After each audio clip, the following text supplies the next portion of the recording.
Hello नमस्कार प्यारे विद्यार्थियों, स्वागत है आप सभी का आपके अपने YouTube चैनल सीएम स्टडी वाला में। जो भी विद्यार्थी सीईटी परीक्षा 2024 की तैयारी कर रहे हैं उनके लिए क्लास इंपॉर्टेंट है। क्लास को पूरा जरूर देखना है और लास्ट में कमेंट करके बताना है कि इस क्लास में से आपके कितने क्वेश्चन राइट हो रहे हैं। सभी विद्यार्थियों को राधे राधे, जय श्री कृष्णा। बिना किसी देरी के आज की इस क्लास का शुभारंभ करते हैं। टोटल 50 क्वेश्चन कराने वाला हूँ, मोस्ट इंपोर्टेंट क्वेश्चन है, सारे के सारे एग्जाम के अंदर पूछे गए हैं, राजस्थान जी के कराने वाला हूँ। तो क्लास को पूरा ध्यान से जरूर देखना है और क्लास को लाइक जरूर कर देना है, चैनल को सब्सक्राइब जरूर कर लेना प्लीज, एक ही सेकंड लगता है। तो चलिए बिना किसी देरी के आज की इस क्लास को शुभारंभ करते हैं। आज की इस क्लास का पहला क्वेश्चन है कि निम्नलिखित में से कौन सा जो हल्दी घाटी के युद्ध में महाराणा प्रताप की तरफ से युद्ध में शामिल हुए थे। बताओ निम्नलिखित ऑप्शन में से कौन हल्दी घाटी के युद्ध में महाराणा प्रताप की तरफ से युद्ध में शामिल हुए थे। महमूद लोधी, हसन खां मेवाती, हकीम खां सूरी या मेदिनी राय। जल्दी से राइट आंसर कमेंट करें। साथ साथ में राइट आंसर बताओगे तो आपके सारे के सारे क्वेश्चन है जो कि कंटेस्ट हो जाएंगे। इसका जो राइट आंसर क्या है, सी ऑप्शन राइट है, हकीम खां सूरी। हकीम खां सूरी थे एकमात्र मुसलमान थे जो महाराणा प्रताप की तरफ से युद्ध में हल्दी घाटी युद्ध में शामिल हुए थे। चलिए नेक्स्ट क्वेश्चन देखते हैं दूसरा।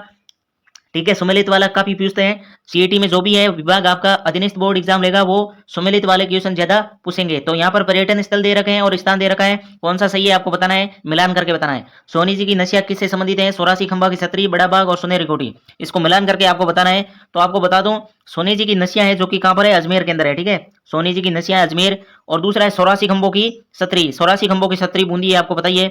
और बड़ा बाग जैसलमेर के अंदर है, बड़ा बाग जैसलमेर। और सुनहरी कोठी टोंक के अंदर है। ये सारे मिलान करके कौन सा ऑप्शन हो रहा है, एक पे तीन, ये तीन तीन दोनों में बी ऑप्शन राइट है। ठीक है, बी ऑप्शन करेक्ट है, आपको बी ऑप्शन करेक्ट है, दूसरे का बी ऑप्शन करेक्ट है। सारे के सारे याद रखना है। ये स्थान विशेष स्थान पर्यटन स्थल कहाँ कहाँ पर है, सोनी जी की नसिया कहाँ पर है, सोनी जी की नसिया है जो कि अजमेर के अंदर है, सोरासी खंभों की छतरी बूंदी, बड़ा बाग जैसलमेर और सुनहरी कोठी टोंक के अंदर है। ये सारे के सारे स्थान ध्यान रख लेना। चलिए नेक्स्ट क्वेश्चन देखते हैं तीसरा। निम्नलिखित में से कौन सा युगम द्रीग जो अलाउद्दीन खिलजी के आक्रमण के समय शासक थे वो सुमेलित नहीं थे। अलाउद्दीन खिलजी ने बहुत सारे शासक थे उन समय, क्या हुआ था, शाखा हुआ था। ठीक है, शाखा के स्पेशलिस्ट है अलाउद्दीन खिलजी। तो आपको बताना है कौन सा युगम सुमेलित नहीं है।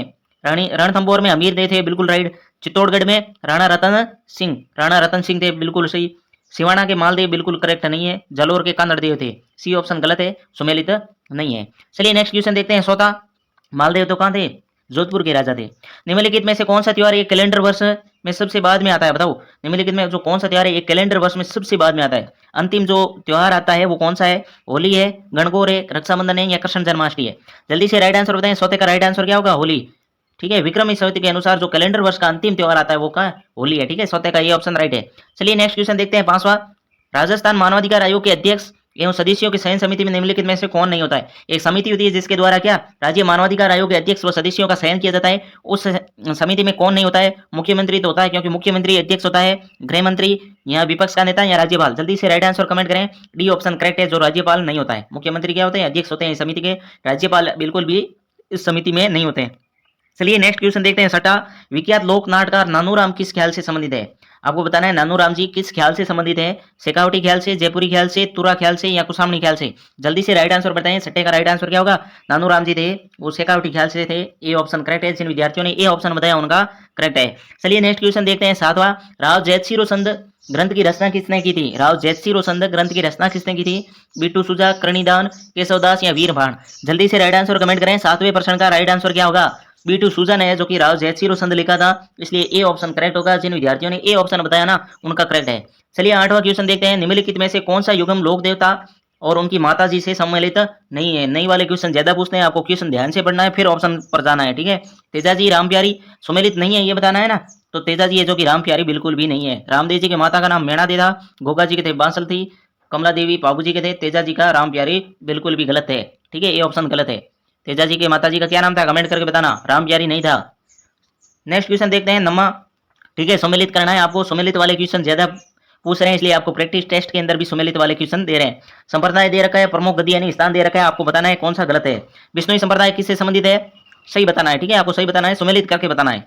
विष्णुई संप्रदाय मुकाम बीकानेर से है, जसनाती कत्रियासर से है, दादूबंदी संप्रदाय नरैना से है और राम से नहीं सींतल है। ये ऑप्शन जहां मिलान हो रहे हैं वो ऑप्शन क्या होगा, करेक्ट होगा। चलिए देखते हैं, इसका ऑप्शन ऊपर है। ठीक है, ऑप्शन इसका क्या है, ऊपर है। इसका जो करेक्ट ऑप्शन कौन सा था आपने अभी मिलाया था, इसका करेक्ट ऑप्शन क्या है, बी ऑप्शन करेक्ट है। चलिए बी ऑप्शन करेक्ट है। चलिए नेक्स्ट क्वेश्चन देखते हैं। मांडो की पाल किस खनिज के उत्पादन, मांडो की पाल बहुत मोस्ट इंपोर्टेंट क्वेश्चन है। जो मांडो की पाल है किस खनिज के लिए उत्पादन के लिए प्रसिद्ध है। फेल्सपार है, फ्लोराइट है, घिया पत्थर है या पाइराइट है? जल्दी से राइट आंसर बताएं। 10वें का जो राइट आंसर है फ्लोराइट है। मांडो की पाल फ्लोराइट के लिए प्रसिद्ध है, ध्यान रखना, ठीक है, मांडो की पाल फ्लोराइट। चलिए नेक्स्ट क्वेश्चन देखते हैं। मुंशी देवी प्रसाद ने किसको राजस्थान का अबुल फजल की संज्ञा दी है? राजस्थान के अबुल फजल की संज्ञा किसको और किसने दी थी? मुंशी देवी प्रसाद ने दी थी। और किसको दी थी? ऑप्शन में दे रखा है, मोनोत नैणसी को, सूर्यमल मिश्रण, कन्हैयालाल सेठिया या विजयदान देता। जल्दी से राइट आंसर बताएं। 11वें क्वेश्चन का राइट आंसर क्या होगा? इसका जो करेक्ट आंसर होगा वो मोनोत नैणसी। मोनोत नैणसी को राजस्थान का अबुल फजल की संज्ञा दी, किसने दी? मुंशी देवी प्रसाद ने दी थी। ए ऑप्शन करेक्ट है। जिन विद्यार्थियों ने ए ऑप्शन बताया उनका करेक्ट है। चलिए नेक्स्ट क्वेश्चन देखते हैं। राजस्थान के किस भाग में मिश्रित पतझड़ वाले पाए जाते हैं? एनसीईआरटी की जितनी भी बुक है ना, एनसीईआरटी की जितनी भी बुक है आप पढ़ लेना, ठीक है, छठी से लेकर 8वीं 9वीं 8वीं तक पढ़ लेना, आपके लिए बहुत काम आएंगे। छठी 7वीं 8वीं इनकी किताबें पढ़ ली ना, बहुत है, आपका बेड़ा पार है। ये सारे के सारे जीके के क्वेश्चन जितने भी है ना वहां से बनाए जाते हैं, तो आप पढ़ लेना, ठीक है। अब फिलहाल यहाँ बताओ, राजस्थान के किस भाग में मिश्रित पतझड़ वाले वन पाए जाते हैं? उदयपुर, चित्तौड़, सिरोही, बूंदी, जोधपुर, जैसलमेर, बीकानेर, बाड़मेर, डूंगरपुर, बांसवाड़ा, प्रतापगढ़, जालोर या अलवर, जयपुर, चूरू, झुंझुनू। जल्दी से राइट आंसर कमेंट करें। 12वें का राइट आंसर है जो कि ये दक्षिण की है, ठीक है, उदयपुर, चित्तौड़गढ़, सिरोही, बूंदी, ये ऑप्शन करेक्ट है। यहाँ पर मिश्रित पतझड़ वाले वन पाए जाते हैं। 12 मासी अरब प्रदेश भी यहाँ पाया जाता है ना, तो यहाँ पर मिश्रित पतझड़ वाले वन पाए जाते हैं, बिल्कुल करेक्ट है। चलिए नेक्स्ट क्वेश्चन देखते हैं। किस चित्र शैली में पशु पक्षियों की बहुत रहती है? पशु पक्षियों की शैली कौन सी है आपको बतानी है? नाथद्वारा शैली, बूंदी शैली, बीकानेर शैली या जयपुर चित्र शैली? इसका जो करेक्ट आंसर होगा वो क्या होगा? 13वें क्वेश्चन का जो करेक्ट आंसर है बी ऑप्शन करेक्ट है, बूंदी, ठीक है। बूंदी शैली के अंदर क्या पशु पक्षियों का विवरण ज्यादा मिलता है। चलिए नेक्स्ट क्वेश्चन देखते हैं। नर्मदा नहर परियोजना में लाभान्वित राजस्थान के जिले कौन से? जो नर्मदा नहर है इस परियोजना से लाभान्वित राजस्थान के कौन से जिले हैं? हनुमानगढ़, गंगानगर, चूरू, झुंझुनू, जोधपुर, नागौर, जालोर या बाड़मेर? जल्दी से राइट आंसर कमेंट करें। इसका राइट आंसर क्या होगा? नर्मदा नहर से लाभान्वित राजस्थान के जिले कौन से हैं? 14 का क्वेश्चन का राइट आंसर क्या होगा? जालोर और बाड़मेर, डी ऑप्शन करेक्ट है। नर्मदा नहर यहीं पर जिलों में है, ठीक है, बाड़मेर और जालोर। चलिए नेक्स्ट क्वेश्चन देखते हैं। 15वां, राजस्थान की रुंडित सरिता किस नदी को कहा जाता है? रुंडित सरिता गग्गर को कहते हैं, बाणगंगा, बनास, रूपा, रेल। जल्दी से राइट आंसर कमेंट करें। रुंडित सरिता किस नदी का उपनाम है? 15 क्वेश्चन का राइट आंसर क्या होगा? बिल्कुल, बाणगंगा का दूसरा नाम ये रुंडित सरिता है, और इसका और एक क्या नाम है? अर्जुन की गंगा। चलिए नेक्स्ट क्वेश्चन देखते हैं। 16वां, लोक नाट्य रूप में रमत किस क्षेत्र से संबंधित है? रमत बहुत ही फेमस है, रमत किस क्षेत्र से संबंधित है? काफी बार क्वेश्चन भी आ रखा है, हर एग्जाम के अंदर पूछा जाता है। रमत लोक नाट्य किस क्षेत्र से संबंधित है? भरतपुर, मेवाड़, बीकानेर, धौलपुर और करौली। जल्दी से राइट आंसर बताएं। ये जो कि 16 क्वेश्चन का जो राइट आंसर क्या होगा? रमत किस जिले में फेमस है? बीकानेर और जैसलमेर, ठीक है। अगर आपको जैसलमेर बीकानेर की जगह जैसलमेर भी मिले ना ऑप्शन, तो कर देना बिल्कुल, क्योंकि रमत बीकानेर और जैसलमेर क्षेत्रों में संबंधित है। चलिए नेक्स्ट क्वेश्चन देखते हैं। 17वां, राजस्थान के किस भाग में शुष्क खेती प्रचलित है? शुष्क खेती कहाँ प्रचलित है? पूर्वी भाग, दक्षिणी भाग, दक्षिणी पूर्वी भाग, पश्चिमी भाग? विशेष करके जिला नहीं पूछा है, आपको भाग पूछा है, तो आसानी होगी आंसर बताना है। जो शुष्क खेती यानी कम वर्षा होती है वो कहाँ पर होती है? पश्चिमी भाग के अंदर कम वर्षा होती है, तो यहाँ पर ही शुष्क खेती होगी। डी ऑप्शन करेक्ट है। जिन विद्यार्थियों ने डी ऑप्शन बताया उनका करेक्ट है। चलिए नेक्स्ट क्वेश्चन देखते हैं। निम्नलिखित में से कौन सा युगम वाद्य यंत्र और प्रकार दे रखा है? सम्मिलित नहीं है, भपंग तत् है, सुंगी सिंसुर है, तासा अवनद है या नड घन है? जल्दी से बताएं कौन सा करेक्ट नहीं है। सम्मिलित नहीं है पूछा है, ध्यान रखना, सम्मिलित है पूछा नहीं पूछा। आप ऐसे ही सम्मिलित है तो वहां पर करेक्ट कर देते हो, ऐसा नहीं करना, आपको क्वेश्चन को पूरा पढ़ना है। इसका जो करेक्ट आंसर है नड हो, घन नहीं है। सिंगी तो सुशीर है, भपंग तत् है, तासा अवनद है। कुछ विद्यार्थी क्या करते हैं, नहीं पढ़ते नहीं है, सीधा पढ़ते सम्मिलित है तो भपंग तत् है, बिल्कुल ये करेक्ट कर देते हैं, तो आपका बिल्कुल गलत होगा। सम्मिलित नहीं है पूछा है। जो नड है, जो वाद्य यंत्र है वो क्या घन प्रकार नहीं है। चलिए नेक्स्ट क्वेश्चन देखते हैं। 19वां, निम्नलिखित संतों में से किसने अपने लेखन में मेवाती बोलियों का प्रयोग नहीं किया है? मेवाती बोलियों का प्रयोग नहीं किया है, आप सीधा मेवाती लालदास जी कर देते हो, क्योंकि वहां के ही थे ना, तो आपने कहा मेवाती आया तो लालदास जी करते हो, बिल्कुल गलत होगा, ऐसे मत करना, ठीक है, आपको ऐसे बिल्कुल ही नहीं करना है। इसका जो करेक्ट आंसर होगा वो सुंदरदास है। सुंदरदास जी मेवात से संबंधित नहीं थे, उनको मेवाती नहीं आती थी, इन्होंने बिल्कुल भी मेवाती बोलियों का प्रयोग नहीं किया। सी ऑप्शन करेक्ट है। जिन विद्यार्थियों ने सी ऑप्शन किया उनका करेक्ट है। चलिए नेक्स्ट क्वेश्चन देखते हैं। 20वां, आज की इस क्लास का 20 क्वेश्चन हो रहा है। 20वां क्वेश्चन, अगर अभी तक आपने क्लास को लाइक नहीं किया तो लाइक जरूर कर देना, चैनल को सब्सक्राइब जरूर कर देना, सिर्फ एक ही सेकंड लगता है, बिल्कुल फिर ये प्लीज कर देना, ठीक है। 20वां क्वेश्चन है कि निम्नलिखित में से कौन सा मराठा आक्रमण के खिलाफ हुरडा सम्मेलन में जुड़े थे? हुरडा सम्मेलन हुआ था ना भीलवाड़ा के अंदर, तो उनमें से कौन जुड़े थे आपको बताना है, ठीक है। 20वें क्वेश्चन का राइट आंसर बताओ क्या होगा? महाराणा जगत सिंह सेकंड, सवाई जय सिंह, महाराणा जसवंत सिंह या महाराणा अभय सिंह? बताओ कौन नहीं जुड़े थे? महाराणा जगत सिंह थी वे, सवाई जय सिंह भी थे, महाराजा अभय सिंह भी थे, लेकिन जो महाराजा जसवंत सिंह सेकंड थे ये बिल्कुल भी नहीं थे। जिस ऑप्शन में सी है वो कट जाएगा, ध्यान रखना, ठीक है, तो सी ऑप्शन करेक्ट है, ठीक है, सी ऑप्शन करेक्ट है। चलिए नेक्स्ट क्वेश्चन देखते हैं। 21वां, निम्नलिखित में से कौन सा युगम आरटीडीसी के होटल का नाम स्थान नहीं है? आरटीडीसी में शामिल होटल का नाम क्या नहीं है? कजरी उदयपुर नहीं है, मूमल जैसलमेर, खादिम जैसलमेर, डोलामारू जोधपुर, ठीक है, कि होटल का नाम स्थान कौन सा युगम होटल का नाम स्थान पूरा नहीं दे रखा है क्वेश्चन, ठीक है। 21 का क्वेश्चन का डी ऑप्शन डोलामारू जोधपुर, डोलामारू जोधपुर, ठीक है। एक बार इस क्वेश्चन को रहने दो। 22 क्वेश्चन का देखते हैं। कौन सा कूट सम्मिलित नहीं है। हस्तशिल्प दे रखा है, स्थान दे रखा है। सुमेलित नहीं है पूछा है, कौन सा सुमेलित नहीं है? मामा जी के घोड़े बसंतगढ़, दाबू प्रिंट अकोला, लाख का काम लक्ष्मणगढ़ इंद्रगढ़, अजरक प्रिंट बाड़मेर। अजरक प्रिंट क्या है? बाड़मेर की है। और दाबू प्रिंट भी अकोला है, और लाख का काम लक्ष्मणगढ़ और इंद्रगढ़ दोनों में किया जाता है। लेकिन जो मामा जी के घोड़े वो बसंतगढ़ में नहीं है, बिल्कुल गलत है। ये ऑप्शन हनुमानगढ़ में बनाए जाते हैं मामा जी के घोड़े, लकड़ी के घोड़े, लेकिन ये बसंतगढ़ वाला बिल्कुल भी गलत है। तो इसका मतलब ए ऑप्शन में तो ये करेक्ट है। ठीक है, जिन विद्यार्थियों ने ये ऑप्शन बताया उनका करेक्ट है। चलिए नेक्स्ट क्वेश्चन देते हैं 23। भारत में एकमात्र ठाकुर केसरी सिंह बारट ऐसे व्यक्ति थे जिन्होंने भारत माता की दास्ता की श्रृंखलाओं को काटने के लिए अपने समस्त परिवार को स्वतंत्रता के युद्ध में झोंक दिया था। ये कथन किसने कहा था? बताओ, ये कथन किसने कहा था? बिल्कुल, केसरी सिंह बारट ऐसे परिवार थे जिनका पूरा परिवार क्या स्वतंत्रता सेनानी थे। ये कथन किसने कहा? महात्मा गांधी ने, रास बिहारी बोस, सुभाष चंद्र बोस, सरदार पटेल। जल्दी से राइट आंसर बताएं। इसका जो करेक्ट आंसर है बी ऑप्शन करेक्ट है। रास बिहारी बोस ने कहा था कि भारत में एकमात्र ठाकुर केसरी सिंह बारट ऐसे व्यक्ति है जिन्होंने भारत माता की दास्ता की श्रृंखला को काटने के लिए अपने समस्त परिवार को स्वतंत्रता के युद्ध में झोंक दिया था। ये एक बार क्वेश्चन पूछा था, बहुत बड़ा एग्जाम था, उसमें पूछा गया था, शायद आरपीएससी का था, उसमें पूछा गया था। यह कथन किसने कहा था? रास बिहारी बोस ने। बी ऑप्शन करेक्ट है। जिन विद्यार्थियों ने बी ऑप्शन बताया उनका सही है। चलिए नेक्स्ट क्वेश्चन देखते हैं 24वां। रूसी कथाओं के राजस्थानी अनुवाद, जो रूसी कथाओं के राजस्थानी अनुवाद है गजबन के लिए सोवियत लैंड नेहरू पुरस्कार किसे दिया गया था? एक पुरस्कार दिया गया था, उन्होंने अनुवाद किया था गजबन के लिए, और सोवियत लैंड नेहरू पुरस्कार किसने दिया गया था? किसे दिया गया था? मंगल बादल को, कोमल कोठारी को, विजय दांदेता या लक्ष्मी कुमारी सुंडावत। जल्दी से राइट आंसर बताइए। 24 का राइट आंसर क्या होगा? इसका जो करेक्ट आंसर है कोमल कोठारी ने, गजबन कोमल कोठारी ने अनुवाद किया था। बी ऑप्शन करेक्ट है। जिन विद्यार्थियों ने बी ऑप्शन बताया उनका करेक्ट है। चलिए नेक्स्ट क्वेश्चन देखते हैं। आज का जो हाफवा क्वेश्चन है, 25वां क्वेश्चन आ गया है। अगर अभी तक आपने चैनल को सब्सक्राइब नहीं किया तो कर लो यार, एक ही सेकंड लगता है। क्लास को लाइक जरूर कर देना ताकि हमको प्रोत्साहन मिलता है, तो आपके लिए नई नई क्लासें, नए नए क्वेश्चन, मोस्ट इंपॉर्टेंट क्वेश्चन लाता रहता हूँ। जल्दी से बताओ आज का इस क्लास का, ठीक है, आधा क्वेश्चन आ गया है। आधे क्वेश्चन क्या हो गए आपके? पूरे हो गए। 25वां क्वेश्चन आ गया है। गवर्नर जनरल बैटिंग ने अजमेर में देसी राजाओं का दरबार कब आयोजित किया गया था? गवर्नर थे जनरल बैटिंग ने अजमेर में देसी राजाओं का जो दरबार कब आयोजित किया गया था? 1832, 1834, 1829 या 1830। जल्दी से राइट आंसर बताएं। इसका करेक्ट आंसर क्या होगा 25वें का? इसका जो करेक्ट आंसर है 1832 में जो गवर्नर थे तत्कालीन जनरल बैटिंग ने अजमेर में देसी राजाओं का क्या किया? दरबार आयोजित किया गया सन 1832 ईस्वी में। ये ऑप्शन जिस विद्यार्थियों ने किया उनका करेक्ट है। चलिए नेक्स्ट क्वेश्चन देखते हैं। 26वां। धौलपुर प्रजामंडल की स्थापना कब की गई थी? बताओ, धौलपुर प्रजामंडल की स्थापना किसने की थी? जल्दी से बताओ, धौलपुर प्रजामंडल की स्थापना किसने की? कृष्णदत्त पालीवाल, मास्टर आदित्यनाथ, त्रिलोक चंद माथुर या अमरलाल पायक। ये पाठक है, अमरलाल पाठक। धौलपुर प्रजामंडल की स्थापना किसने की थी? जल्दी से राइट आंसर बताएं। इसका जो करेक्ट आंसर है कृष्णदत्त पालीवाल। ये ऑप्शन करेक्ट है। जिन विद्यार्थियों ने ये ऑप्शन बताया उनका करेक्ट है। शेखावटी जाट आंदोलन का नेतृत्व किसने किया था? शेखावटी क्षेत्र में जाट आंदोलन का नेतृत्व किसने किया था? पंडित नरोत्तमदास जोशी, पंडित टोडरमल, पंडित रामकरण आसोपा, पंडित अभिनारी। जल्दी से राइट आंसर करते हैं। 27 का राइट आंसर क्या होगा? इसका जो करेक्ट आंसर है नरोत्तम लाल जोशी ने शेखावटी जाट आंदोलन का क्या किया था? नेतृत्व किया था। नरोत्तम लाल जोशी, बिल्कुल करेक्ट आंसर है ये ऑप्शन। चलिए नेक्स्ट क्वेश्चन देखते हैं। 28वां। आजादी के समय राजस्थान राज्य भारतीय संविधान के अनुसार किस श्रेणी का था? आजादी के समय राजस्थान राज्य था वो भारतीय संविधान के अनुसार किस श्रेणी में था? प्रथम, द्वितीय, तृतीय या प्रथम या तृतीय श्रेणी में। जल्दी से राइट आंसर बताएं। 28 का राइट आंसर क्या होगा? बी ऑप्शन द्वितीय श्रेणी के अंदर शामिल था। ठीक है, जो भारतीय संविधान के अनुसार वो आजादी के बाद राजस्थान कहां पर शामिल था? द्वितीय श्रेणी के अंदर शामिल था। चलिए नेक्स्ट क्वेश्चन देखते हैं। 29। सामाजिक एवं राजनीतिक चेतना के लिए स्वामी दयानंद ने राजस्थान की पहली यात्रा कब की थी? स्वामी दयानंद जी थे, भारत में पहली यात्रा कब की गई थी? और राजस्थान के अंदर ही क्या उन्हें, स्वामी दयानंद जी को क्या जहर दिया गया था?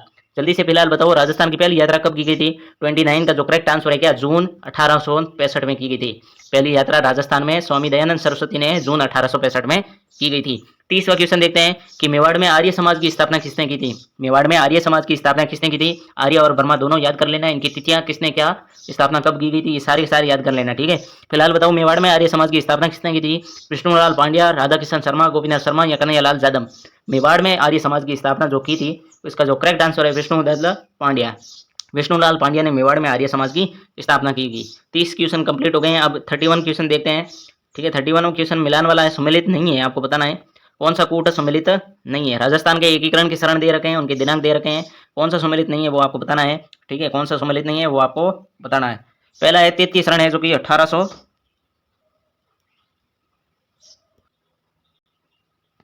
ठीक है, 33 शरण है जो कि 18 अप्रैल 1948 को हुआ था, बिल्कुल करेक्ट है। चतुर्थ शरण है 30 मार्च 1948, 30 मार्च 1948 को चौथा शरण, ये सही नहीं है।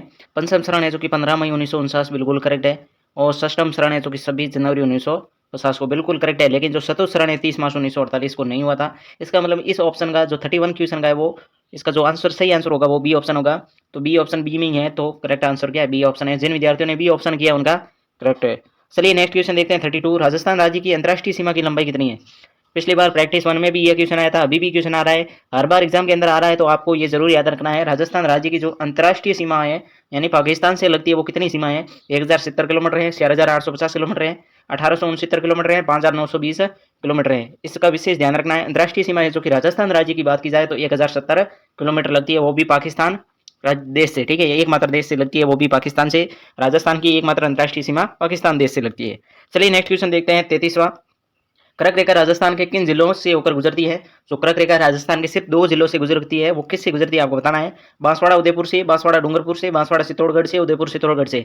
जल्दी से राइट कमेंट करें, राइट आंसर कमेंट करें। इसका राइट आंसर क्या होगा? इसका जो करेक्ट आंसर होगा वो क्या है? बी, बांसवाड़ा एवं डूंगरपुर। डूंगरपुर को तो टच करके निकलती है, लेकिन बांसवाड़ा के मध्य से होकर गुजरती है। अब आप लोग ये कमेंट करके बताओगे कि कर्क रेखा की लंबाई कितनी है, राजस्थान के अंदर कर्क रेखा की लंबाई कितनी है? ये कमेंट के द्वारा आप जरूर बताना। चलिए नेक्स्ट क्वेश्चन देखते हैं 34वां। वर्तमान अरावली पर्वत विद्यमान है।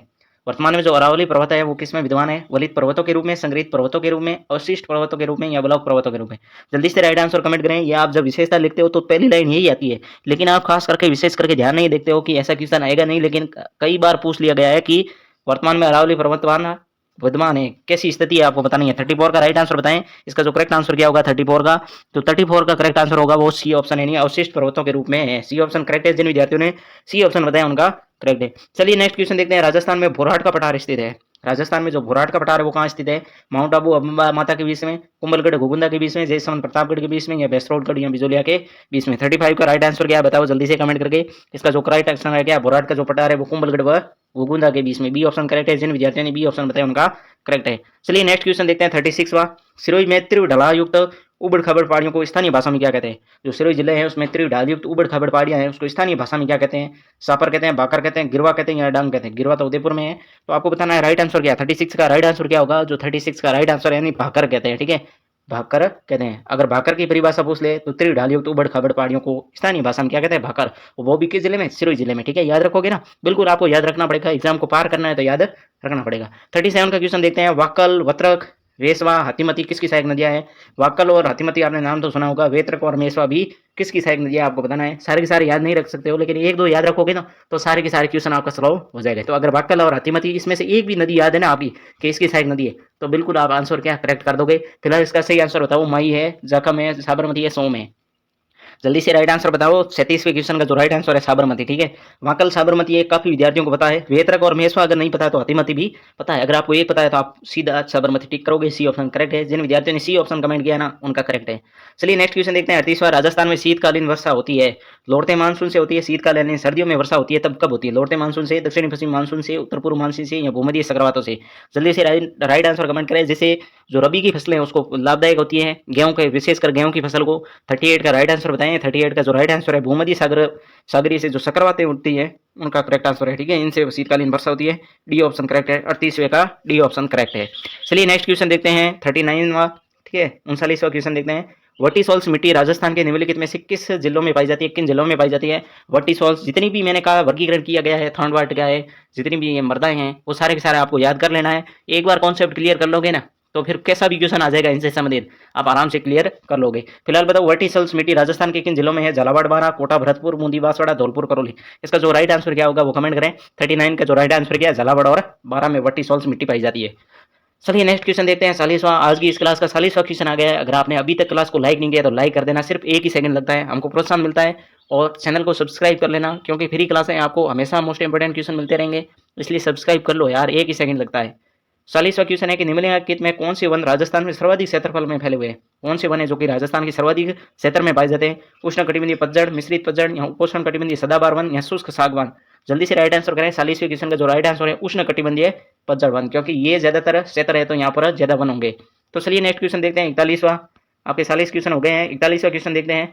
राजस्थान में काष्ठ जीवाश्म उद्यान किस स्थान पर स्थित है? Would fossil park. ठीक है, अगर आपने काष्ठ जीवाश्म उद्यान, काफी बार यही पूछते हैं, वुड फॉसिल पार्क ही पूछते हैं, लेकिन आपको यहाँ साथ साथ में दे रखा है ताकि आपको भ्रमित ना हो। ठीक है, काष्ठ जीवाश्म उद्यान गढ़ीसर में है, आकल में है, तंदौड़ में है, लोदरमा। मैं आपको बता दूं ये जैसलमेर के अंदर है, लेकिन जो विशेष स्थान की बात की जाए तो स्थान कौन सा है? आकल। अकल ऑप्शन करेक्ट है, बी ऑप्शन करेक्ट है, जो कि जैसलमेर जिले के अंदर स्थित है। चलिए नेक्स्ट क्वेश्चन है 42वां, राजस्थान में सेम समस्या से गंभीर रूप में प्रभावित जिले कौन से हैं?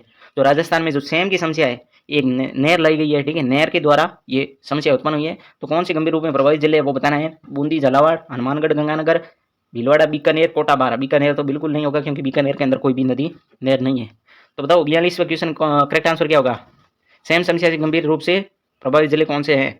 इसका 42 का सही आंसर होगा बी ऑप्शन करेक्ट होगा, हनुमानगढ़ और गंगानगर, ठीक है, हनुमानगढ़ और गंगानगर बी ऑप्शन करेक्ट है। जिन विद्यार्थियों ने बी ऑप्शन बताया उनका करेक्ट है। चलिए 43वां क्वेश्चन देखते हैं, राजस्थान में मसालों के समग्र उत्पादन में कौन से जिले अग्रणी है? तो मसालों में राजस्थान के कौन से जिले उत्पादन में अग्रणी है? कोटा, झालावाड़ है, बाड़मेर, नागौर, उदयपुर, सवाईमाधोपुर, बाराबूंदी। जल्दी से राइट आंसर कमेंट करें, 43वें का राइट आंसर कमेंट करें। अगर अभी तक आप क्लास को देख रहे हैं तो क्लास को लाइक जरूर कर देना, चैनल को सब्सक्राइब जरूर कर देना, सिर्फ एक ही सेकंड लगता है, कर दो यार, फ्री है बिल्कुल, ठीक है, कोई पैसे ऐसे नहीं ले रहे हैं, तो चैनल को सब्सक्राइब जरूर कर दो। 43 का जो राइट आंसर है, जो मसालों में सबसे ज्यादा मसाले उत्पादन करते हैं वो कोटा और झालावाड़, ए ऑप्शन करेक्ट है। जिन विद्यार्थियों ने ए ऑप्शन बताया उनका करेक्ट है। चलिए नेक्स्ट क्वेश्चन देखते हैं 44 का 44वां क्वेश्चन है, राजस्थान की लगभग 30% सरसों उत्पादन क्षेत्र केंद्रित है। 30% सिर्फ अकेला जिला करता है, वो कौन सा है बताना है। गंगानगर क्षेत्र, कोटा क्षेत्र, भरतपुर क्षेत्र या जयपुर क्षेत्र। जल्दी से राइट आंसर बताएं। 44वां का जो राइट आंसर होगा क्या? सी ऑप्शन करेक्ट है, भरतपुर। सरसों अनुसंधान केंद्र भी कहाँ है? भरतपुर के अंदर है, सी ऑप्शन करेक्ट है। जिन विद्यार्थियों ने सी ऑप्शन बताया उनका सही है। चलिए आज की क्लास का 45वां क्वेश्चन देखते हैं, वर्ष 2012 की पशु गणना के अनुसार राजस्थान में सबसे अधिक पशुओं की संख्या कौन सी है? गोवंश की है, भैंस की है, भेड़ों की है, बकरियों की। सबसे अधिक राजस्थान के अंदर अगर पशुओं की बात की जाए वो कौन सी पशु है वो बताना है। 45वें क्वेश्चन का राइट आंसर बताओ जल्दी से कमेंट करके, जो कि बकरियां है, ठीक है, बकरियां, डी ऑप्शन करेक्ट है, इनका प्रथम स्थान आता है संख्या में, ठीक है, डी ऑप्शन करेक्ट है। चलिए नेक्स्ट क्वेश्चन देखते हैं 46वां, राजस्थान में मेजा बांध का निर्माण किया गया था, कौन सी नदी पर मेजा बांध बनाया गया था? कोठारी नदी पर, मानसी नदी पर, खारी नदी पर या पार्वती नदी पर। जल्दी से राइट आंसर कमेंट करें। 46वें क्वेश्चन का राइट आंसर क्या है वो कमेंट करके जरूर बताएं। 46 है जो कमेंट 46 का जो राइट आंसर है वो क्या? कोठारी नदी, बिल्कुल राइट है, कोठारी नदी। मेजा बांध कहाँ है? कोठारी नदी पर है। चलिए नेक्स्ट क्वेश्चन देखते हैं 47वां, राजस्थान में सर्वाधिक क्षेत्र में सिंचाई किस स्रोत से की जाती है? कौन सा साधन से राजस्थान में सर्वाधिक सिंचाई होती है? नहरों से होती है, नलकूपों से होती है, तालाबों से होती है, कुओं में होती है। सारे के सारे मैंने बोला ना, एनसीईआरटी की 6ठी 7वीं 8वीं पढ़ लो, राजस्थान जी के आपके क्लियर है। ये सारे के सारे इसमें से क्वेश्चन बनाए गए हैं और जो आपके अधीनस्थ बोर्ड है वो भी उसी में से ही बनाती है। तो बताओ राजस्थान में सर्वाधिक क्षेत्र किस स्रोत से होती है? 47वें क्वेश्चन का जो राइट आंसर है वो नलकूप है, ठीक है, नलकूपों से की जाती है, बी ऑप्शन करेक्ट है। जिन विद्यार्थियों ने बी ऑप्शन बताया ना उनका करेक्ट है। चलिए नेक्स्ट क्वेश्चन देखते हैं 48वां, भूजल की उपलब्धता तथा गुणवत्ता की दृष्टि से राजस्थान में सबसे ज्यादा चिंताजनक स्थिति किन जिलों की है? भूजल की उपलब्धता तथा गुणवत्ता की दृष्टि से राजस्थान में भूजल की चिंता है वो किन जिलों की है? जैसलमेर, बीकानेर, पाली, चूरू, बाड़मेर, जालौर, नागौर, जयपुर। जल्दी से राइट आंसर बताएं, भूजल की जो कमी है वो किन जिलों में हो रही है? 48 का जो राइट आंसर क्या होगा? डी ऑप्शन करेक्ट होगा, नागौर और जयपुर में, नागौर और जयपुर में। लेकिन ये गर्मी वाले ये स्थान है, लेकिन जो पानी की समस्या को खत्म करें वो नागौर और जयपुर है, वहाँ पर बहुत ज़्यादा पानी की भूजल की समस्या हो रही है, भूजल की समस्या हो रही है, बिल्कुल करेक्ट आंसर है, डी ऑप्शन करेक्ट है, ठीक है। चलिए नेक्स्ट क्वेश्चन देखते हैं 49 का, राजस्थान में फ्लूरोसिस ग्रस्त पट्टी कहाँ स्थित है? फ्लूरोसिस से ग्रस्त पट्टी कहाँ स्थित है? भरतपुर, अलवर, कुबड़ पट्टी, ठीक है, आप एक दूसरा नाम है कुबड़ पट्टी, लेकिन ये फ्लूरोसिस ग्रस्त भी सेम ही है, उनका नाम है, लेकिन आपको कुबड़ पट्टी भी ध्यान रखना है, ठीक है, उसका नाम क्या है? कुबड़ पट्टी। आप कंफ्यूजन हो जाते हो, यही कंफ्यूजन करते हैं एग्जामिनेशन, कंफ्यूजन करने के लिए दूसरा नाम लेते हैं, आप कंफ्यूजन हो जाते हो। तो कोटा बूंदी है, भरतपुर अलवर है, बांसवाड़ा डूंगरपुर है या नागौर अजमेर है? जल्दी से राइट आंसर बताएं। उनके नमक की मात्रा ज्यादा होती है, लवणीयता की मात्रा ज्यादा होती है, जिसके कारण क्या इंसान कुबड़ हो जाता है, इसलिए उनका नाम भी कुबड़ पट्टी बना है। तो नागौर अजमेर के अंदर ये पट्टी है, जो कि जहाँ पर पानी पीने से क्या हो जाता है, इंसान जल्दी टेढ़े हो जाते हैं, कुबड़ हो जाते हैं, इसलिए इसकी पट्टी का नाम भी कुबड़ पट्टी है या फ्लूरोसिस ग्रस्त पट्टी भी कहा जाता है। चलिए नेक्स्ट क्वेश्चन देखते हैं। आज की इस क्लास का नेक्स्ट अंतिम क्वेश्चन है, आज की इस क्लास का लास्ट क्वेश्चन है, ठीक है, 50वां लास्ट क्वेश्चन है आपको। आज की इस क्लास का लास्ट क्वेश्चन है 50वां, राजस्थान भू क्षेत्र में किस राष्ट्रीय राजमार्ग की लंबाई सर्वाधिक है? ठीक है, राजस्थान के क्षेत्र में राष्ट्रीय राजमार्ग की लंबाई कौन सी सर्वाधिक है वो आपको बताना है। आज की इस क्लास का लास्ट क्वेश्चन है। अगर आपको क्लास पसंद आई तो क्लास को लाइक जरूर कर देना, अभी लाइक कर दो, और चैनल को सब्सक्राइब नहीं किया तो अभी सब्सक्राइब कर दो, सिर्फ एक ही सेकंड लगता है, तो प्लीज सब्सक्राइब कर देना। आपको मोस्ट इंपॉर्टेंट क्वेश्चन है, क्लासें मिलती रहेगी। बताओ कौन सा राष्ट्रीय राजमार्ग की लंबाई राजस्थान में सर्वाधिक है? राष्ट्रीय राजमार्ग 15, राष्ट्रीय राजमार्ग 8, राष्ट्रीय राजमार्ग 12, राष्ट्रीय राजमार्ग 11। जल्दी से राइट आंसर बताएं। 85वें क्वेश्चन का राइट आंसर बताओ। ए ऑप्शन करेक्ट है, यानी राष्ट्रीय राजमार्ग 15 की लंबाई राजस्थान में सर्वाधिक है। आपके 50 में से कितने क्वेश्चन राइट हो रहे हैं वो कमेंट करके जरूर बता देना। तब तक के लिए मिलते हैं किसी नए क्लास में, तब तक के लिए जय हिंद, वंदे मातरम।